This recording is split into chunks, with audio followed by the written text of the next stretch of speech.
Ladies and gentlemen, please welcome Lewis Lapham and Crosby Camper III. I want to start out by talking just for a second about where this conversation fits in with what the library is doing. Some of you will have attended our conversation with Jim Billington, the Librarian of Congress, and his brother David, the Professor of Engineering at Princeton. We are trying to sponsor a series of conversations on the importance of the humanities. We've done a variation on this with our conversations on the environment. And we think this is one of the most important things that a library can do.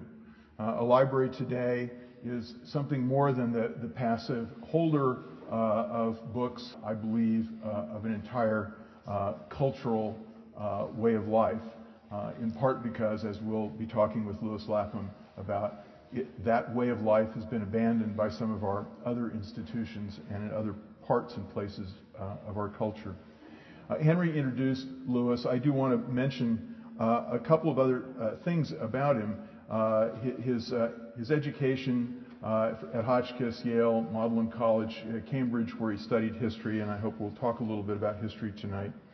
And in addition to the editorship of Harper's and the creation of the Harper's Index, Lewis Lapham has created a distinctive voice in our culture, something that represents a tradition of criticism that goes back to Jonathan Swift, that goes back to Juvenal, the Roman poet, to Aristophanes, and it's a voice that we need in our culture. This culture, I hope that we can define this culture, the Republic of Letters that we're in today, through Lewis's voice. But it's important beyond measure because this republic is a remnant republic in which permanent values maintaining their force with small voices that need to be magnified. Lapham's Quarterly is certainly doing that, and Henry mentioned that. Lapham's Quarterly is, in my view, a convention of the muses across time and space. And grandiloquently, one might say, Lewis Lapham has created a print Parnassus, a place for the muses to gather.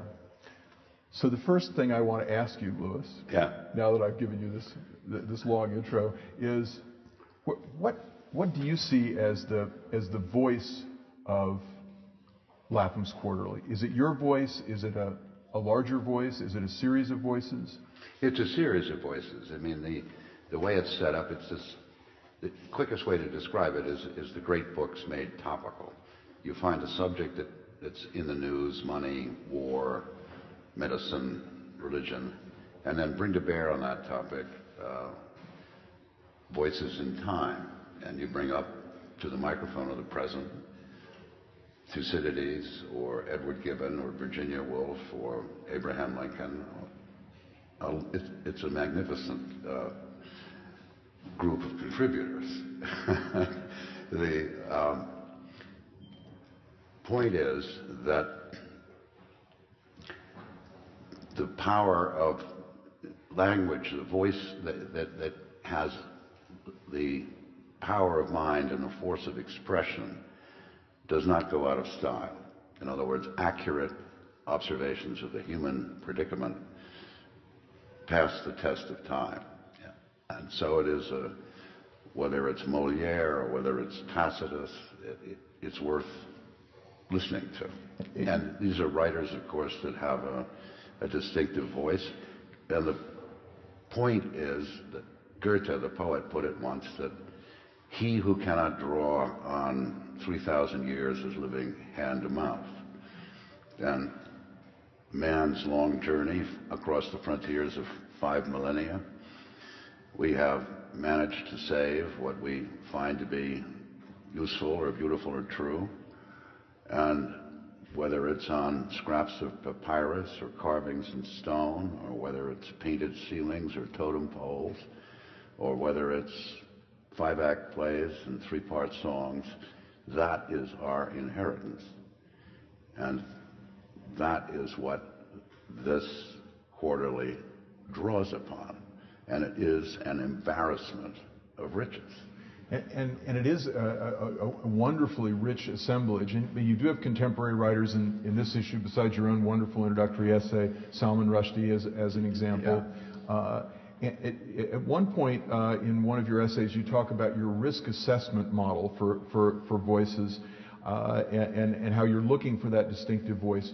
Are there enough voices today for you to find those voices to compare to the voices of the past, the Goethes and the Orwells? Yes, I think so.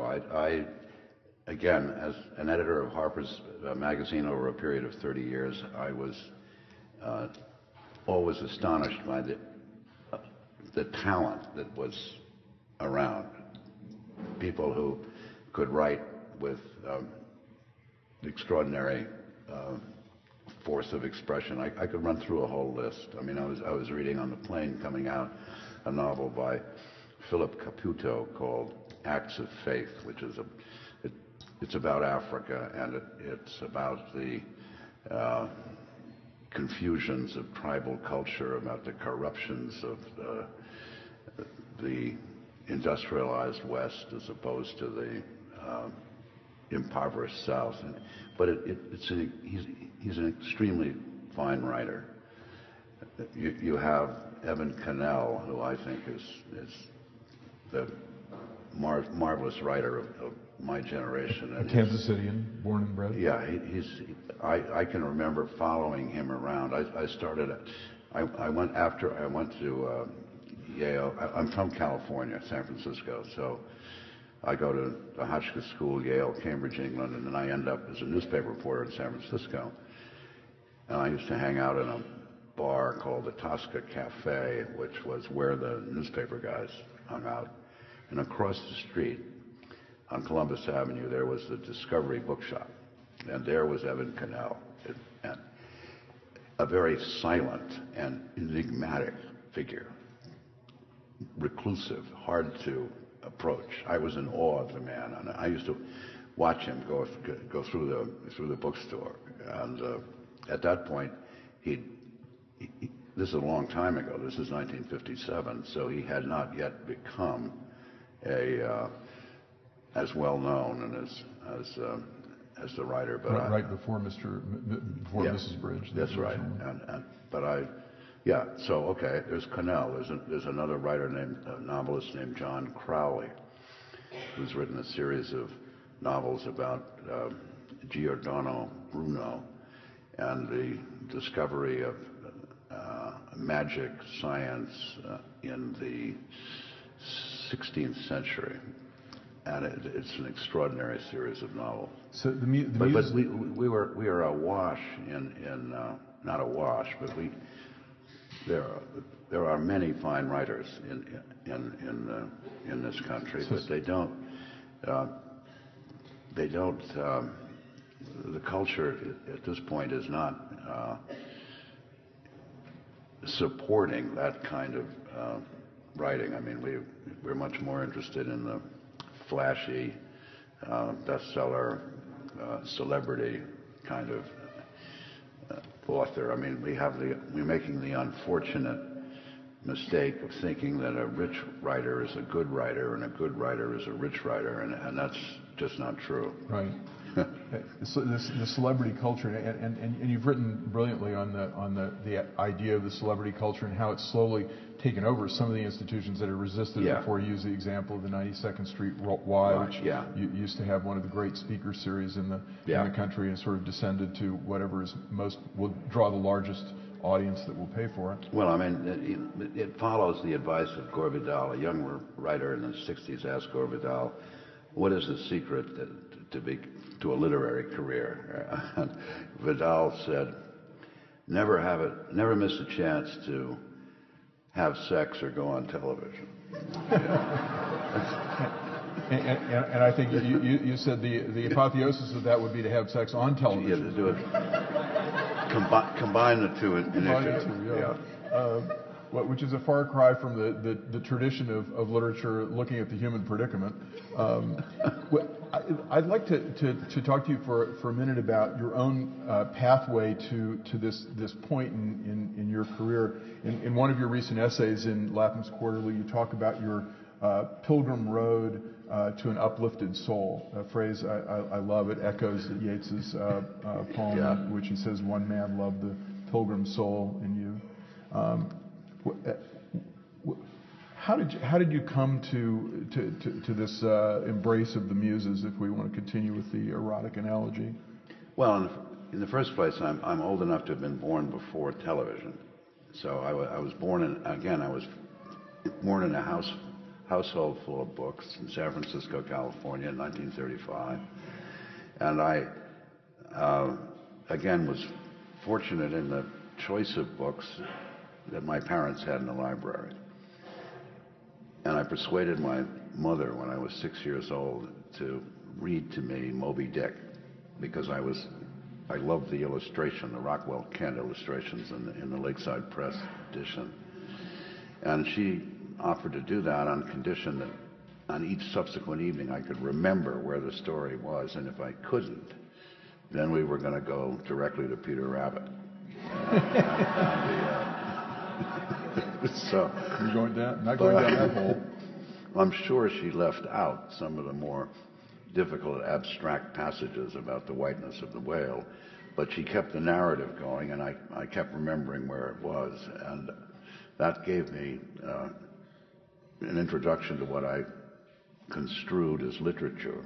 And the house was filled with, the works of Joseph Conrad and so forth and so on. There's a passage in your writing where you talk about reading Moby Dick and you talked about its influence on you through your life, situating Moby Dick in unusual circumstances such as under the Golden Gate. By the time we'd come to the end of the book, I could almost see the looming of the great white whale under the Golden Gate Bridge. Yeah. And it was also, by this time, we were into World War II. So San Francisco, you had a sense of the dramatic of the South Pacific. If I couldn't quite see the whale coming under the bridge, I could see the carrier come back from the Pacific, very badly shot up. And my grandfather was the mayor of the city, so I had a chance to accompany him sometimes on a launch to go out to meet one of these ships. And I can remember coming up the side of a carrier and meeting Nimitz, who was one of the great American World War II admirals. So I had a sense that the presence of the war gave me a sense of what was at stake. I couldn't quite equate Captain Ahab with Admiral Nimitz, but they took place in the same continuum. You talked to Steve Paul in The Star about Charles Mulholland, who was a high school history teacher. Grammar school history teacher, and the power of the narrative that he gave you of certain parts of history. Were there others at Yale or at Magdalen, Cambridge, or in your own travels, people that you encountered who gave you that sense of the larger narrative of the world, or was it an experience like World War II that did it? No, I was very lucky in encountering inspiring teachers. You don't meet many of them in a lifetime, and Charles Mulholland was a history teacher in my grammar school in San Francisco, and he could tell the story of the fall of the Roman Republic in a way that made the story come alive, as if it was taking place that day in Golden Gate Park. And he also managed, because of the way he could bring ideas to bear on a sequence of events, he could make one understand that when he's talking about the Roman Republic and its collapse into the empire, and what he's really talking about are the values of the American Republic. And he manages to you can learn more about your own politics from Cicero's speeches or Shakespeare's plays. Certainly you can learn, if not more, as much as you can learn from the newspapers. And Mulholland managed to bring the past into the present and the present into the past. The same kind of an idea that Goethe says when it's our inheritance. It's also what Mark Twain says about history. Twain says history doesn't repeat itself, but it rhymes. And that's true, I think, anyway. And yes, then I found I had a marvelous professor at Yale. His name was Charles Garside. He was a graduate student, but brilliant, polymath, and I would be writing a paper late at night, and then I'd meet him at an all-night restaurant on Chapel Street, and I'd show him the manuscript that was due for some sort of class the next morning at 8 o'clock, and Garside would read it, and then he'd just tear it up and say, you can really do better than this. So I'd go back to my room and rewrite it. But that was, and I had the same kind of experience when I went from Yale to Cambridge. I'd done well at Yale, and I was flattered to think that I had a grasp of what at Yale in those days was a new and transcending course of study called intellectual history. And I could produce concepts. People would mention the name of a dead poet or an unhorsed king, and I'd attach the wiring to the correct Zeitgeist or Weltanschauung. And so this is the first tutorial. It's Magdalen College, Pepys Library, coal fire in the great fog. The Don is wearing an academic gown, and I give him a little bit of this intellectual history, and he says, wonders never cease. But perhaps you can spare a few moments for the 12th century. And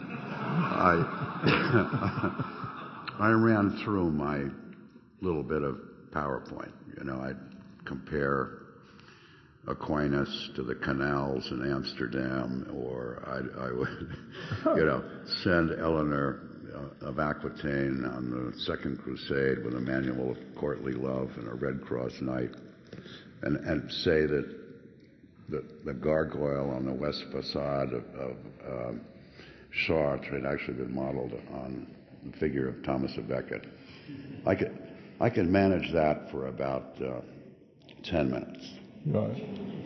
And then the Don says, he said, maybe there are some things about the 12th century that perhaps you've overlooked.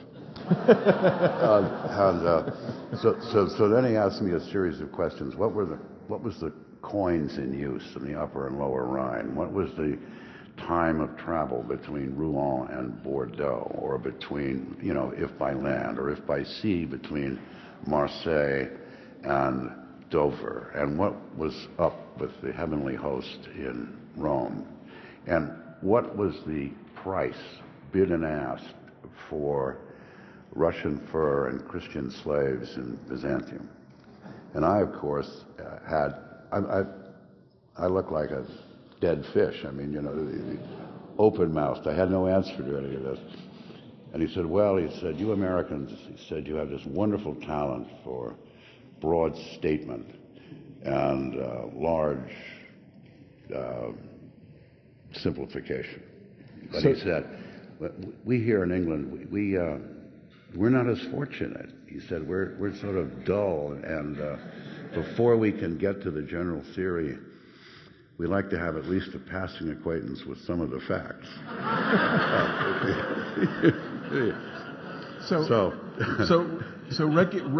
Recognizing the environment you were in and your talents, you decided to become a journalist.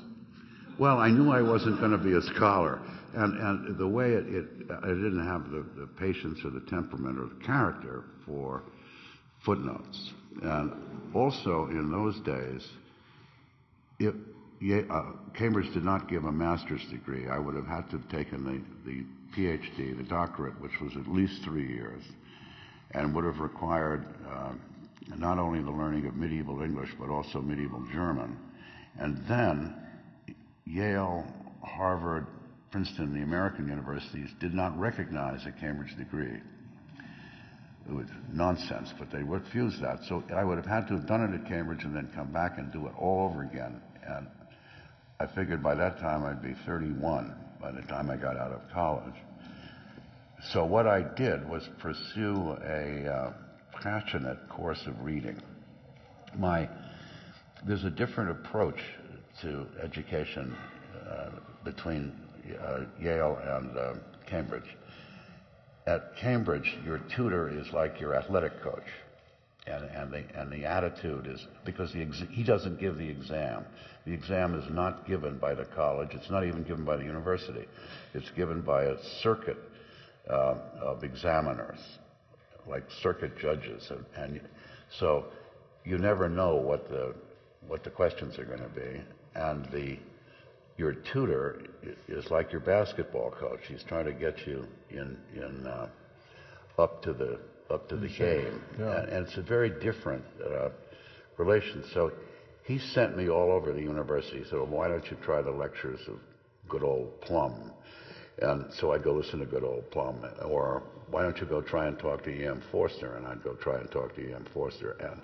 And then if I couldn't learn anything from Forster or Plum, then he'd say, well, go over to the library and read Donne or Graves or whatever. And it was magnificent. Did you learn anything from E.M. Forster? No, I never got to talk to him. I tried. I mean, he was hard to approach. He was in King's College, and he could sometimes be seen pottering around among his rose garden, but he was a difficult man to approach. Right. And Jack Plum, did you? Plum, I love Plum's lectures. I was once in his rooms at Cambridge, and he loved the fact that his coffee table was a 17th century door of the college. But he was a great lecturer, 18th century scholar. I mean, marvelous man. Mm. But clearly you love the traditions of history and great literature, and yet your voice, as you've established it over the years, is a satirical voice of the present. I mean, you are one of the scourges of the status quo, if I could invent a phrase. Yeah. Where does that attitude, that stance, come from? Well, I often read to get my heart started, at least, if not every day, but certainly once or twice a week. I try to read something in the morning by Mark Twain. Twain, to me, is the greatest American writer, and or certainly the one that I'm.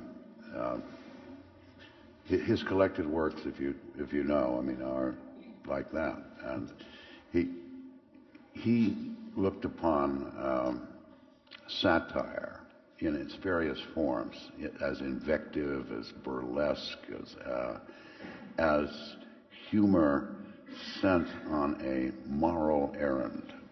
In other words, he thought satire was essentially the crime of arson. What you tried to do was he called it painted fire, and what you tried to do was with the painted fire burn down the hospitality tents of the self-righteous Kant. That's a great image. To blow away with laughter, to blow away the great humbug of the world. That's another phrase of Twain. And of course, he wrote a novel with Charles Dudley Warner about the Gilded Age. Yeah, right. And there's a sense in your writing. Let me ask you the question. This is a question, though. Are we in another Gilded Age? I think we are. Yes, I do. And so it's important for us to invent our Twains, to have our Twains, our Lewis Laphams, to prick the pomposities of the Gilded Age. In this country, Emerson is, I think, important to you in your writing. You quote him relatively frequently. Emerson and Thoreau you refer to, and Emerson at one point talks about the importance in the American Scholar. He says that the importance of the single person is the unique new thing in the world. That we've had a divided social state, and it's the active soul that's being created in America and elsewhere. He's talking in the 1830s. But your view of the individualism that we've created over the last 150 years since the days of Tocqueville and Emerson is what? I mean, are we too individualistic, too selfish, too Faustian in our bargains with everyday reality, or is there a possibility of some larger communion still in America? Well, I think that's the problem. In other words, the individualism taken to the extreme point. In other words, the Faustian idea that the longing for, or the drive, the striving for infinite wealth and knowledge and power allies itself with the self-annihilating capacities of capitalism. And if the grasp for power is material, then you have a kind of devouring of the earth and all its resources, and that kind of an attitude. In other words, what's in it for me is all about me, and the immense consumption of everything that can be, that becomes then the story not of a mind but of a stomach. Right. And given the terms and conditions of the 21st century, with a rising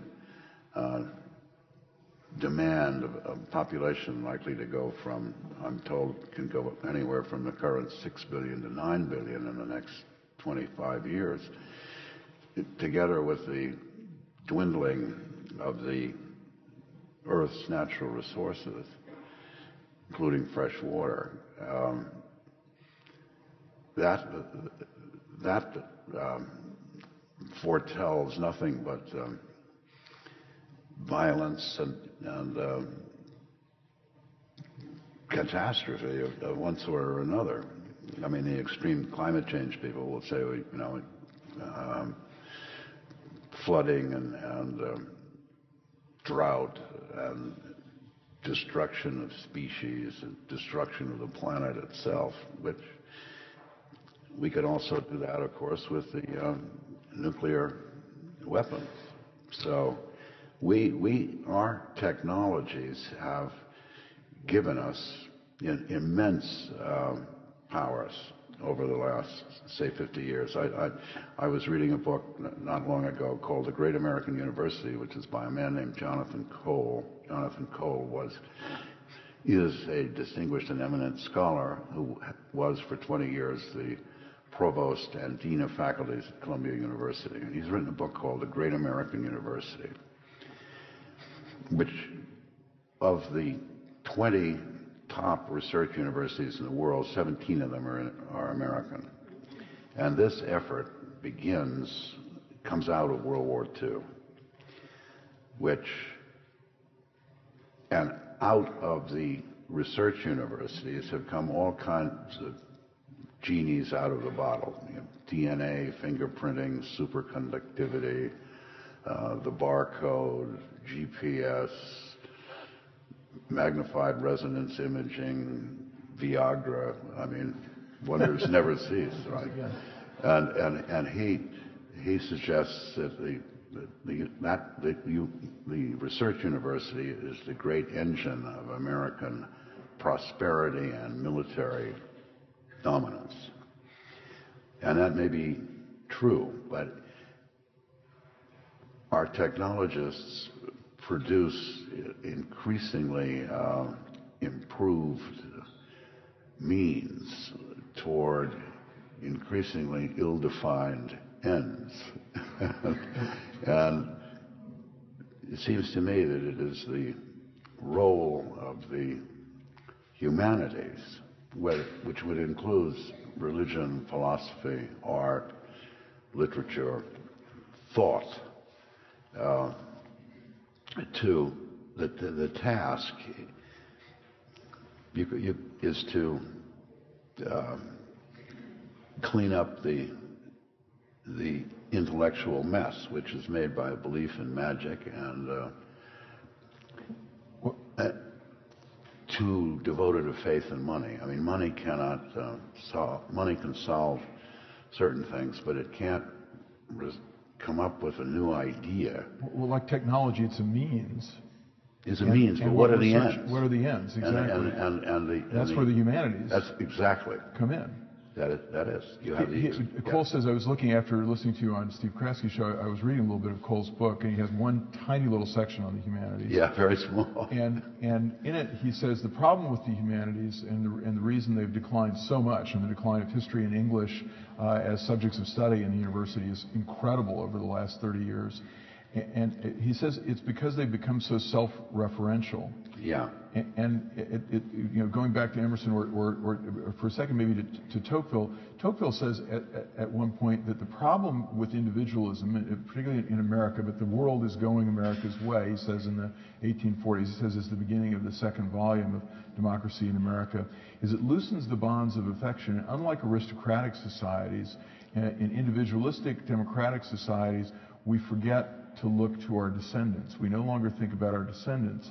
And your point about resources and technology, which is about means that use these resources, whether it's intellectual or physical resources, whether it's what we're mining out of the earth or what we're mining from our mental worldview, we're not thinking about what we're going to transmit as, again, using your word from earlier in the conversation, our inheritance. We see the inheritance as just for us and not something that we need to pass on. That's right. And we lose the connection not only with the people who will come after, but the people who have gone before. And again, that's the notion of inheritance. That's the notion of history. In other words, we are all in this together, and we have need of everybody else. And to get some notion of a broader, wider self that includes those who have been before us and those who will come after us that's how do you approach that? Do you approach that as religion or as philosophy or art? Maybe I've read there's a marvelous new book by a man named Curtis White called The Barbaric Heart, and he brings up all of this, these questions, and suggests that the answer maybe has to do with the aesthetic rather than the technological. But certainly that is the idea. You want to feel a sense of community, and the individualization it becomes isolating. I mean, New York City, I've seen a statistic where there is no place in the world where so many people live alone. Right. Don't know their neighbors, the next door neighbor. No.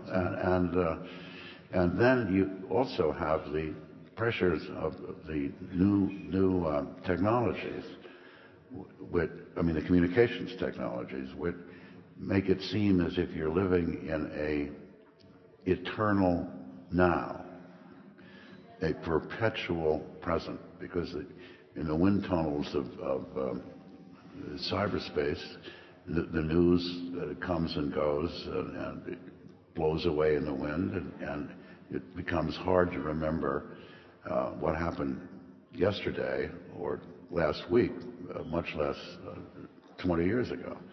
And it comes at you in such an, as you mentioned earlier, overload, that what it does is it breaks the connection between the then and the now. And if you break the connection between the then and the now, you make yourself what Henry Adams called, you become nervous invalids. You can't remember why days pass or the doors open and close. And you also become, Cicero makes the point that not to know what happened before one was born is always to be a child. And always to be a child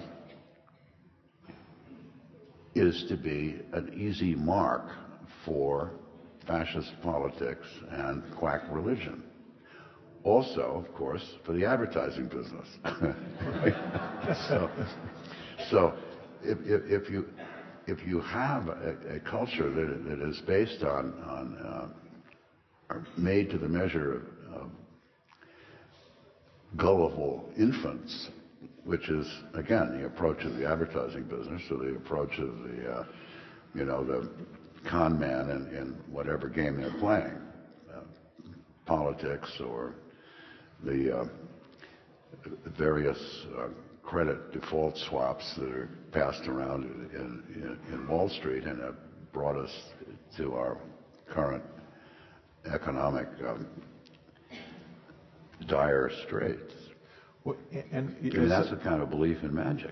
In one of your essays about this, you say something to the effect that the existence of civilization, the kind of thing we're talking about where there is this transmission of the inheritance, presupposes a public that is interested in that civilization. How in Lapham's Quarterly, how can a library, how do we create that community, that public to pass on the inheritance? Well, that is what art does, and it gives you in the presence of art, in whatever form it takes, it gives you an enlarged sense of being. I think. I think that's what that's one way of describing what that is. And it's a joint effort. It's the gift in the hand of the creator, alive in the mind of the beholder, and at the same time. And that adds to the common store of human energy and hope, I think. And that is what is in these books. Not in all of these books, because art is there's no perfect definition, but that is what the humanities are. That is what culture is, and that is the source of binding people together and giving them the common store of energy and hope. And that is, it's a gift. It's not a collectible, and it's not. That's the difference between money and art as a medium of human exchange. In the essay, I quote Schopenhauer, who says that money is happiness in abstracto, and is therefore becomes the substitute for people who cannot reach happiness in concreto. That's great. And that's why. And that's the mistake of capitalism, and that's why it does so much damage. There's the difference between the stomach and the mind. And so our celebrity culture and the collectible aspect of this, the money aspect of this. You've written about Damien Hirst and Jeff Koons. Right. And well, celebrity culture is about money. I mean, they take the celebrity is a consumer product manufactured by the media. And it can serve it can even be taken to the point of a kind of religion. I mean, it's like having many gods. It's a form of polytheism. But every god gets his 15 minutes of fame. Every god gets his 15 minutes, and some last longer than others. And then you take these. What you have really with the Tiger Woods story is a form of money laundering. In other words, he gets sent to the sex addiction facility in Hattiesburg, Mississippi, in the same way that Goldman Sachs arranges a currency swap for the government of Greece, or a mafia guy sends stacks of $50 bills to the Grand Caymans. Yeah. I mean, because it's not about the scandal is a media product. It wouldn't matter if it was you or myself or anybody in this room, maybe. Nobody would care. There'd be no headline. There'd be no money in it, right? Right. So this is not about a man's immortal soul. It's about the fairways being groomed to bear the weight of Nike golf shoes. the swoosh, the swoosh of the gods. Yeah. The swoosh of the gods. Well, that's it. I mean, that's again. I mean, it's a kind of, it's a substitution of the name of the thing for the thing itself.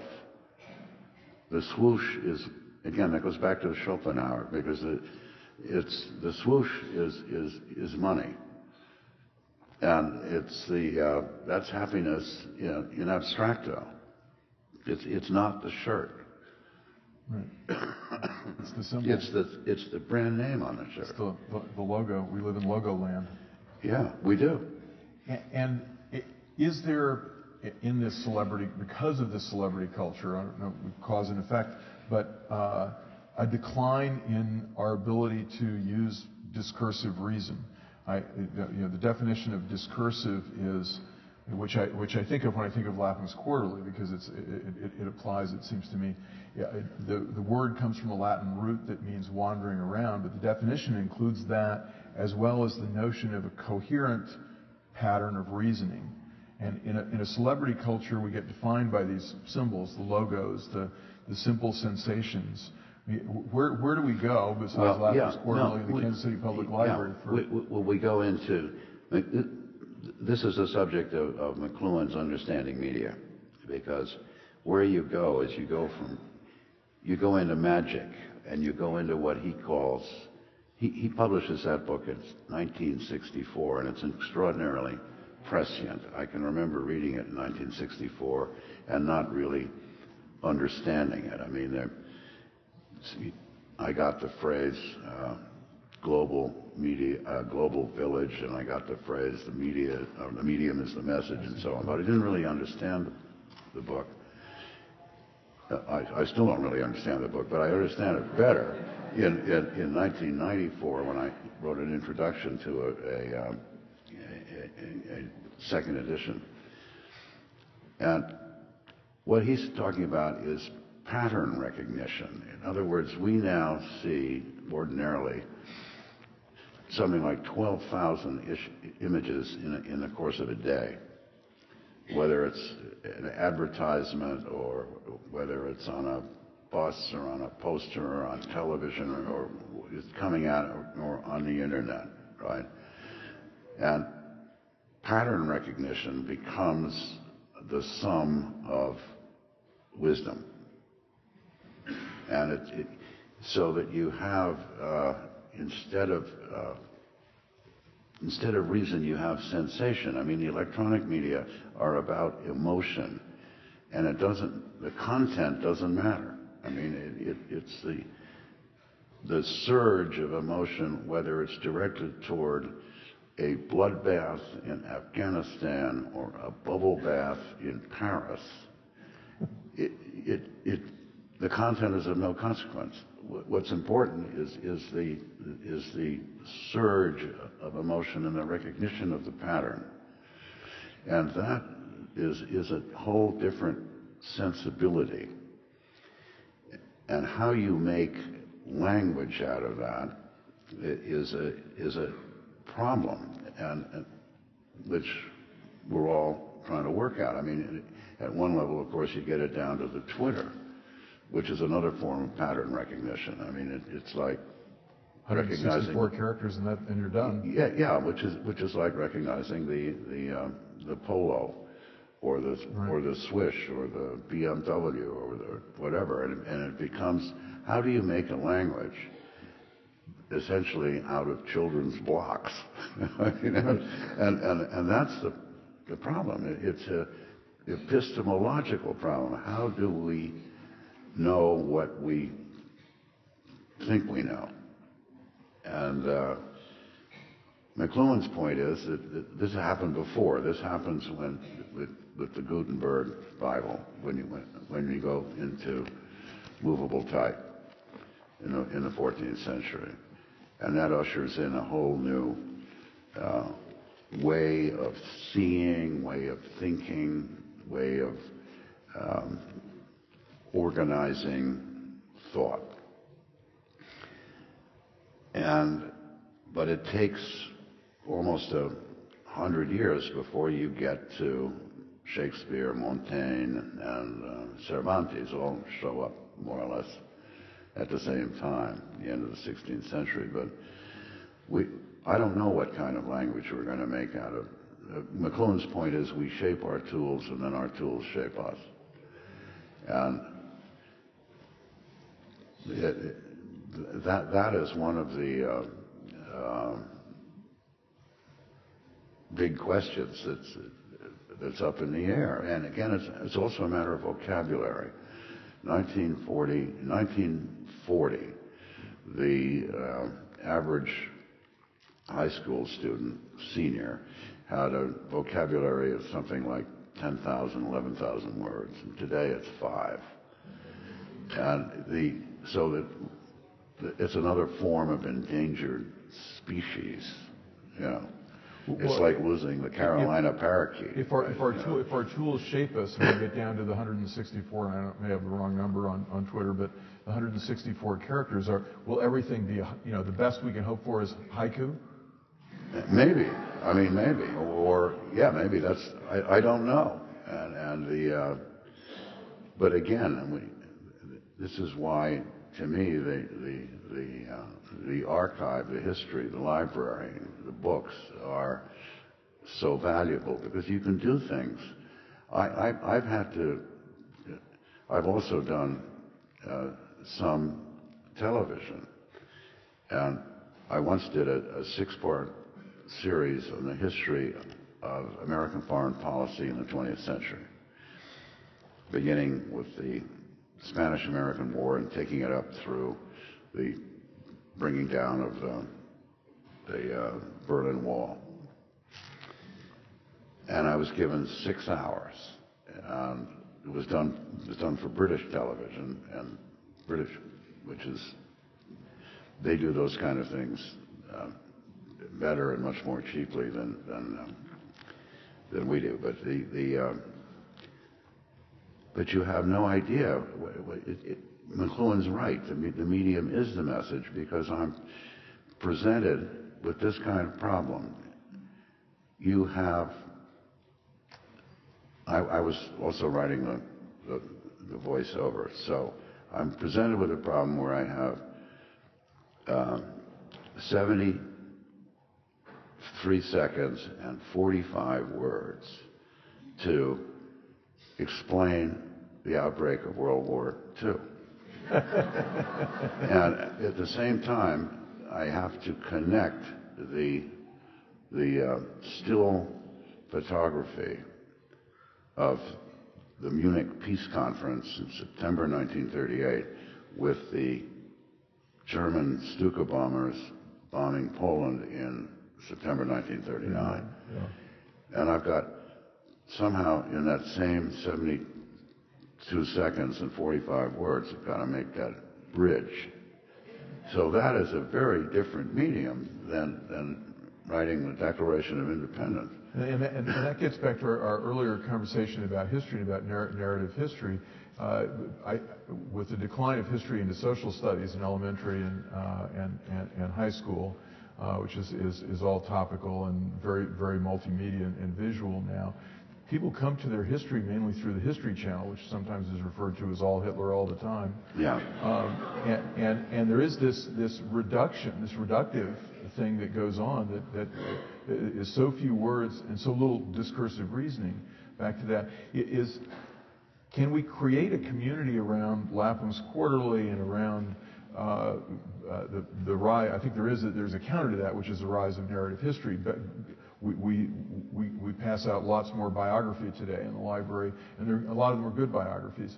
There seems to be a counter trend to that. But how do we fight it? I mean, subscribing to Lapham's Quarterly. Well, yeah, but I mean, I would think the libraries would be significant in this. In other words, I think what you can do here at a library is something that our schools are finding it harder and harder to do.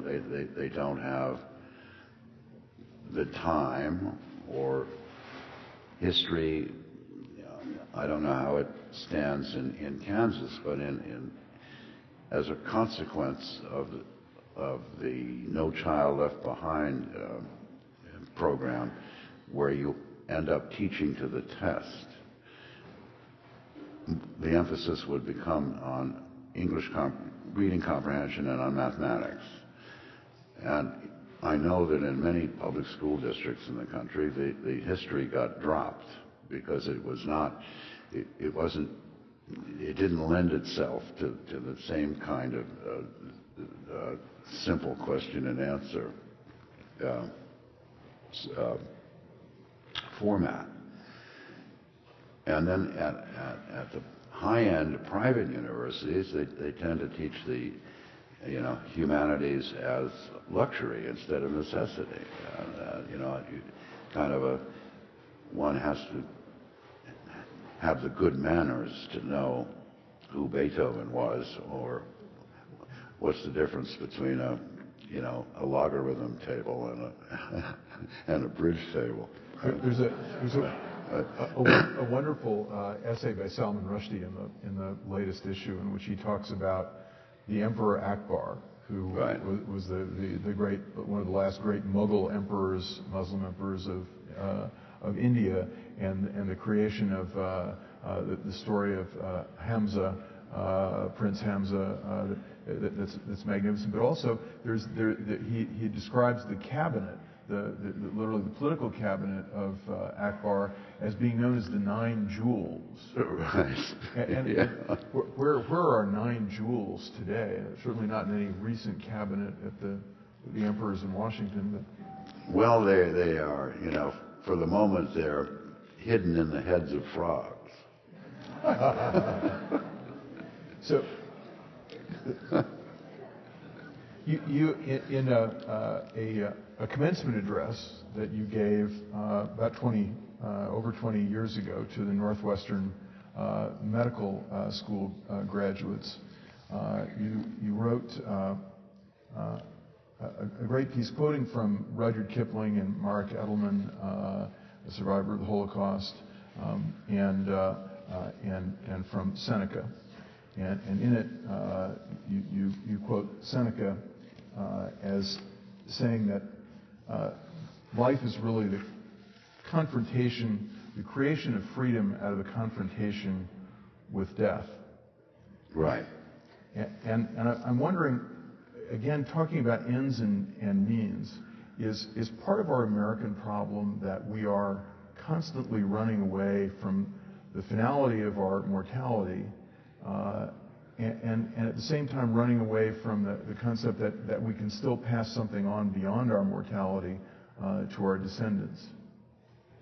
Yes, right. I mean, there was a book published last winter called Dead Philosophers, in which the author goes through the deaths of many philosophers, including Seneca, of course, who was obliged to commit suicide by the Emperor Nero and retires to his villa in the country and lowers himself into a bath and slits not only his wrists but also his ankles. And as he's bleeding to death, he's holding a conversation with his closest friends. He was a Stoic philosopher, and one of the, to me, most satisfying books of philosophy are his letters to a Stoic. And what he is doing is he's trying to show his friends courage in the face of death, and that death is not the big deal it's been cracked up to be. Yes, I mean,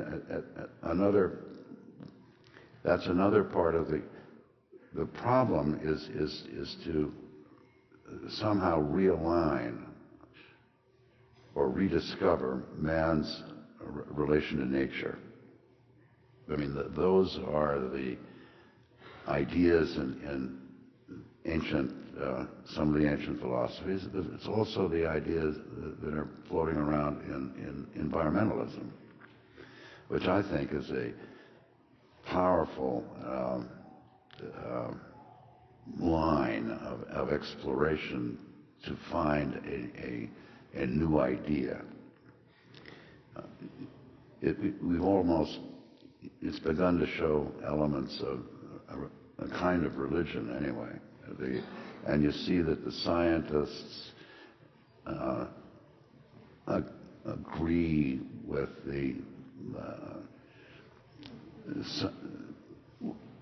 with spiritual, mysterious, incomprehensible wonder of what they learn about nature and the way of the world. And there's some way, and as you know, one of the very strongest veins in American writing is the writings about nature, whether you're talking about Henry Beston or Thoreau or Peter Matheson or Annie Dillard. I mean, it runs right through the history of American letters. And out of this mulch of Emerson again, I think some kind of idea will emerge, and it has to do, of course, with it. I would put it in another way, that it needs to find a new image for God. So if the 30th century, someone in the 30th century looks back on the 21st century, you think there's reason to think they might see the beginnings of something that's I think so. I think preservation of civilization. I think they'll see. Yes, I do. I also think they'll look back on our technological wonders as sandcastles built by surprisingly gifted children.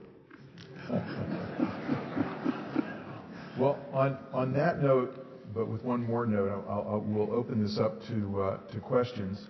But I do want to quote one more thing from this commencement address you gave at Northwestern in 1987, and this I give to the audience as maybe our send-off to the audience. As Lewis Lapham said to these medical students as they were about to go out and practice, think of yourselves as being embarked on your last cruise and your first voyage in the company of all the wondering men and women who have gone before you.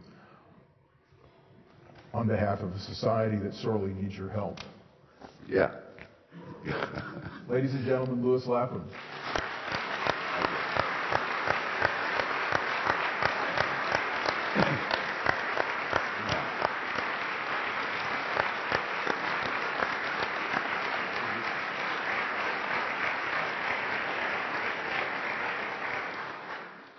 I was on a plane once.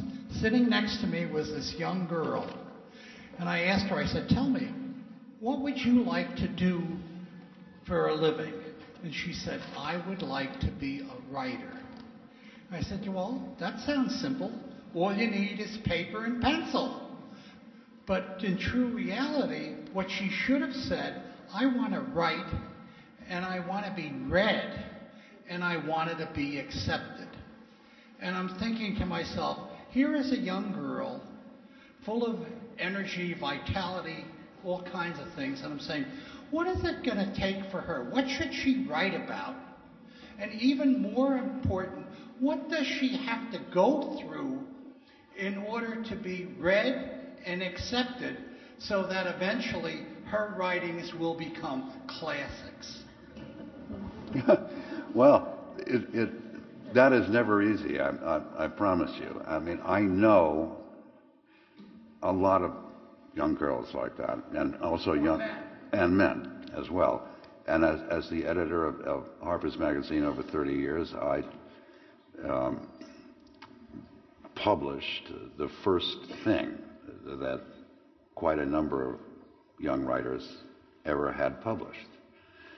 And many of them went on to become recognizable and accepted, and their books would sell. I mean, that does happen. It's never been easy. If you read, again, the past, but if you read Balzac on the way the literary world was working in Paris in the 1830s, or Maupassant on the way the literary world was working in Paris in the 1880s, it was just as difficult. Many writers have died in obscurity. Melville, when Moby Dick was published in 1851, I'm happy to say that Harper's Magazine had the wit to publish an excerpt prior to its appearance in print. But the critics hated it. It was reviled. It was considered to be overwrought, so forth and so on. It sold very few copies. And thereafter, Melville had a very hard time getting anything published for the next 30 years of his life. So it's always the best of times and the worst of times. I mean, all I can say is that it still happens that young girl, presuming that she has talent, and also presuming that she has something to say, will maybe find its way into print and get on somebody's list of classics.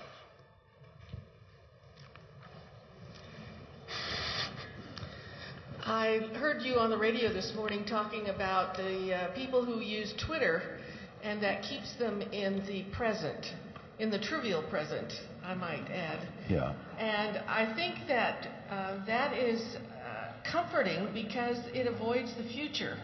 We have some very dire possibilities hanging out in the future that we all prefer to ignore.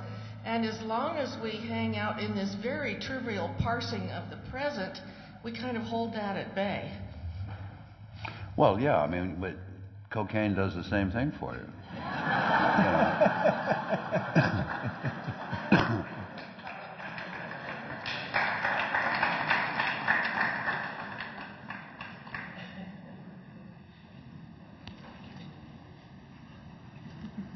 You've written for years about the condition of public discourse by our governmental leaders. What do you see are the conditions that would have to prevail in order to bring us to a level of intelligent and civil discourse at the political level? Well,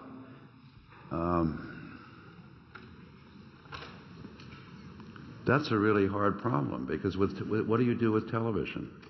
In other words, if you could go back to the late 18th century, where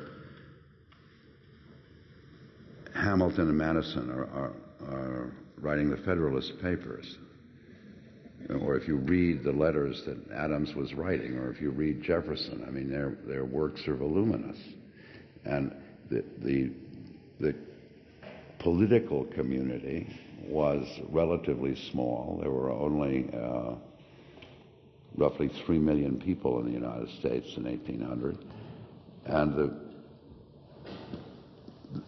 the people that were involved in politics they could all read and write very well, many of them very well. They were all of them were historians to a degree. And there was time to have and compose civilized discourse, to give long speeches. I mean, the Lincoln-Douglas debates took 4 hours, standing around in the hot sun in Illinois. And who has the patience today for that? I mean, can you imagine that happening on primetime television? You can still see some of that on C-SPAN, but even those people are not engaged in a debate, because the camera is showing one individual in an otherwise empty Senate or House of Representatives, and the man is simply talking to a camera rather than to people in the same room. Again, it's our tools. We shape our tools shape us, and we haven't yet figured out how to have a meaningful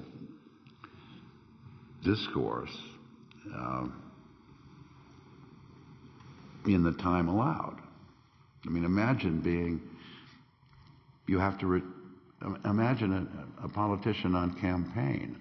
I don't care whether it's Obama or McCain or Palin. You're being asked to answer in 10 words or less what really can't be answered in 10,000. How do you do that? I don't know. I mean, that is why one way is to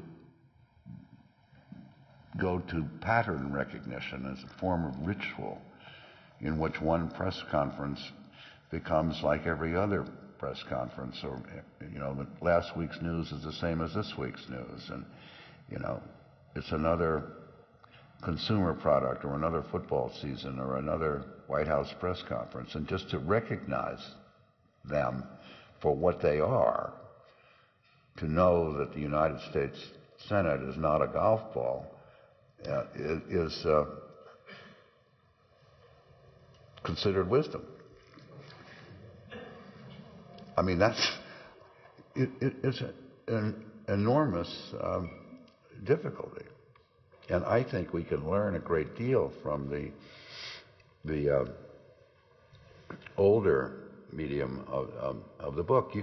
You can do things with a book or in print that you simply cannot do on television. They're different media, and we have to value the medium of the book at its true worth and not discount it. It's a valuable technology. Yes. Many people see science is attempting to replace or become a religion. Do you see as we go forward that religion and science will coexist, or is religion going to fade away totally?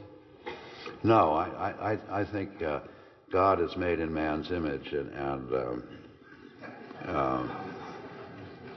I don't think we'll ever have a world without. I mean, the desire to make the idea of God somehow palpable and visible is I don't think you can take that out of the human mind. But I do think that the religion and the sciences will come much more together. The scientists who really think about it are reaching that point. They understand that it's not merely physics. There's something more to it, and again, it's man's relation to nature, man's relation to death. So I think they will come together. The Faustian idea says you're going to live forever, right? And one of these days somebody will discover the cure for death, but I don't think that's going to happen. Question over here.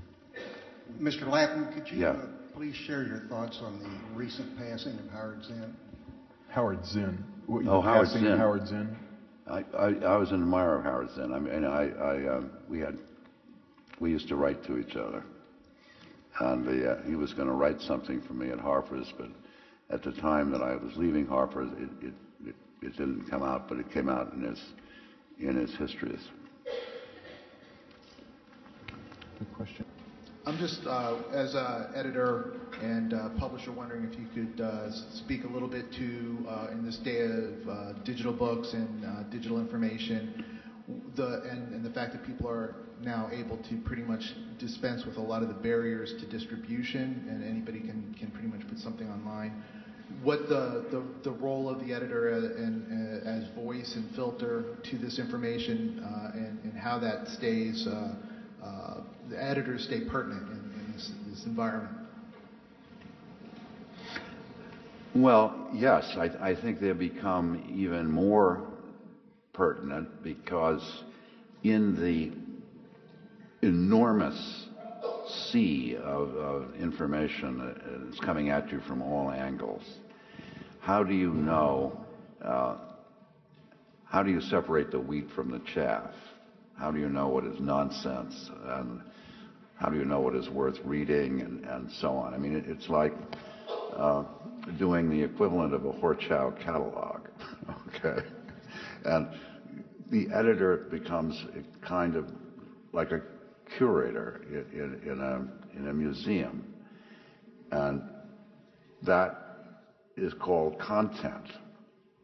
And how do you make it apparent that the content that you're projecting is worth the time and trouble of the passing reader and so on? So that function becomes even more important given the vast range of possibility, because you have to take into account what is available on the internet. Leonard Riggio is the owner of Barnes & Noble, and he doesn't think there'll be very many bookstores in 5 or 10 years. He says that most of what Barnes & Noble deals in is self-help. That's been the backbone of the bookstore business for years. I mean, it's Love Life, Golf Swing, Making Millions, whatever. And all that is much easier to deliver online than it is. So what is the function of the bookstore? What is the function of the editor? And these questions are all up in the air at the moment. I mean, it's got to do with Google. It's got to do with the new, the iPad, the various ways of transferring print onto a screen. But you're always going to need to find. My search engine has been whether I can hear in the reading of a manuscript, whether I can hear a human voice. And a lot of writing doesn't have a human voice. It's in jargon of one kind or another, or it's data PowerPoints, or it's ad copy. But if I can, so that's the thing that I use, and that's again what an editor will do. I mean, that is why the New York Review of Books works. That's why any magazine will work over time. We'll take one last question over here. Yeah, I'm a student of history right now at Missouri, Kansas City, and as my classes get more digitalized and take advantage of the internet, I tend to agree with Baudrillard's quote that with more information there's less meaning in things, but do you think there's a place for compromise between the electronic medium and the classroom in the universities? Maybe there is. I mean, maybe as the iPad or as the technology gets better and better, maybe you can produce dramatic effects that becomes more than just data. But again, I think there's a need for the kind of experience community that can be provided by a library in the way that Crosby is thinking about it. I really do think that that's a hopeful direction. And I do want to say, I want to end with this thought for you. We've been talking to Lewis Lapham and his team about the idea of this being an ongoing conversation around Lapham's Quarterly, that we would all participate in it. Kansas City, we would create a community of readers. Lewis himself might come back, some of the writers and editors of Lapham's Quarterly, and to answer your question in a library-specific way, perhaps do a version of this online, a version of this kind of conversation, a direct conversation between Kansas Cityans, library card holders, if you will, and Lewis Lapham and the other authors of Lapham's Quarterly. This idea, which Lapham's Quarterly is such a wonderful representation of the Republic of Letters and a community of readers. Maybe we're a little bit of a remnant in the digital age, but I think there's obviously, or you wouldn't all be here, there's obviously a place for this.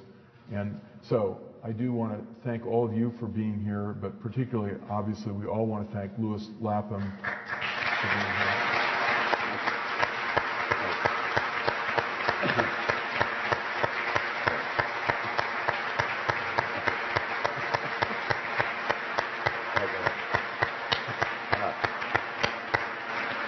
Thanks very much, Crosby.